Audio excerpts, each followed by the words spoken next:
First, though, every year the staff photographers at the Portland Press Herald take thousands and thousands of pictures all over Maine. Then at the end of the year, they choose the absolute best of those images. They're on display right now at the Portland Public Library. Press Herald chief photographer Gregory Reck and staff photographer Ben McKenna talk to us about what went into choosing the photos of the year. We want the best shots, but we also want to curate a collection that shows what we do as photojournalists throughout the year, the different types of things. We cover news, big news events. This year we had a couple of series that we ran, so we included that in the show. And a lot of slice of life stuff, features and things like that. It truly runs the gamut. It's everything basically of the human experience in Maine, and actually not just the human experience, nature and more. Let's take a look at some of them. We'll begin with one of yours, Ben. It's a shot that's called Soccer Rain, quite striking image.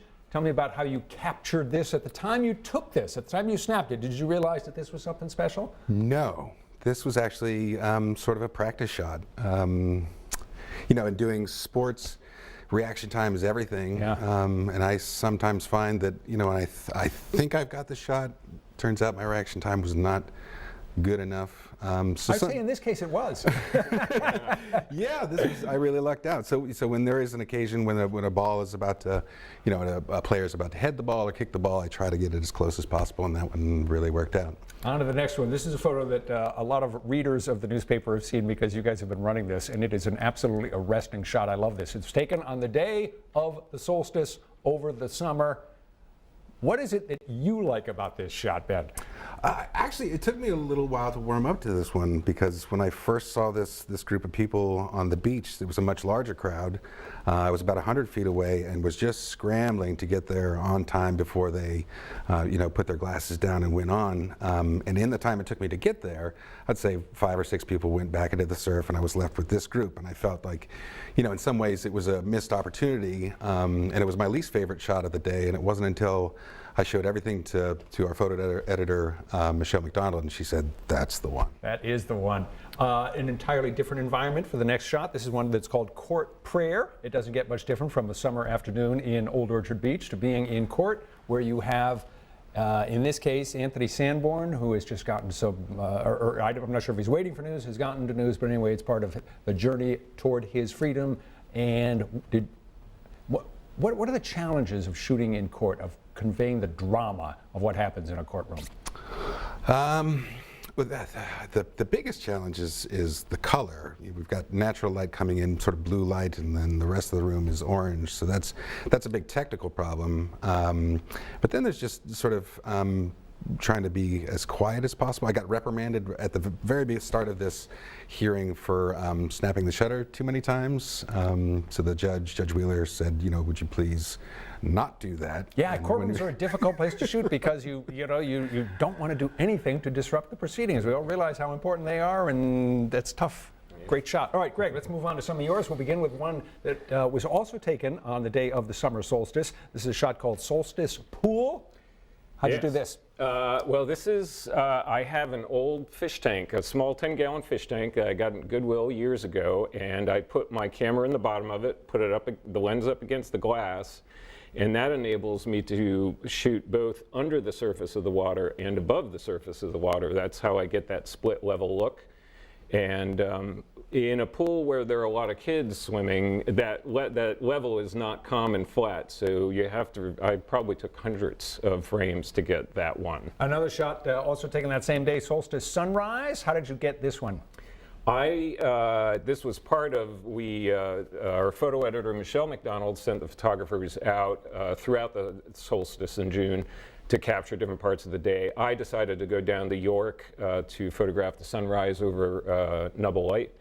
And as I was sitting in my car, this bicyclist passed me, and I have a camera I keep on my passenger seat. I grabbed it real quick, ran into the middle of the road, and I didn't have to worry about cars. It was like 4:30 in the morning, and just got a low angle, and that was it. I was blinded by the sun, so I didn't know I had the shot until I got my sort of vision back. Almost like a breaking news photograph, even though that's not quite what people would think when they look at it. Right. Let's look at another one of Greg's. This one's called Ordination, so again, we're making quite a transition here. What's the story behind this shot? This is the ordination of Father Anthony Sapel, and ordinations are fairly rare these days.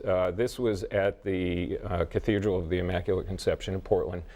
And the tough part about this was being up in front of the church. There were about 800 people who attended his ordination, so I'm up there right in front of all those people holding a camera way high in the sky to get this angle, but I knew this was the angle I wanted. I had heard from the reporter that he was going to be lying prostrate like that, so I wanted to be there. Preparation is a lot of what you guys do. We've got some shots from a series that you did on opioid addiction in Maine. We'll just go through these three quickly.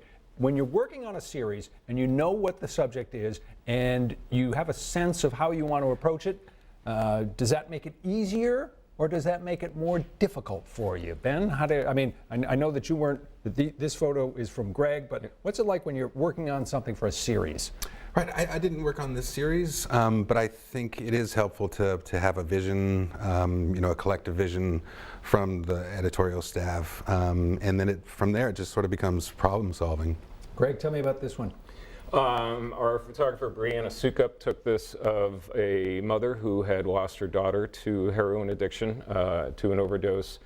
And I think part on these sensitive photos, the difficulty is in just getting people to trust us to be in their lives with a camera around, because it's very, losing your child to any kind of death is very emotional. Indeed. The Portland Press Herald Photos of the Year are on display at the Portland Public Library through February. There are also 2 talks coming up. The Photographing Maine Beyond Lighthouses and Lobsters event is happening Monday at 5:30. Then on Friday, February 9th, there will be a lecture called Hit Us With Your Best Shot. And those are both at the Portland Public Library.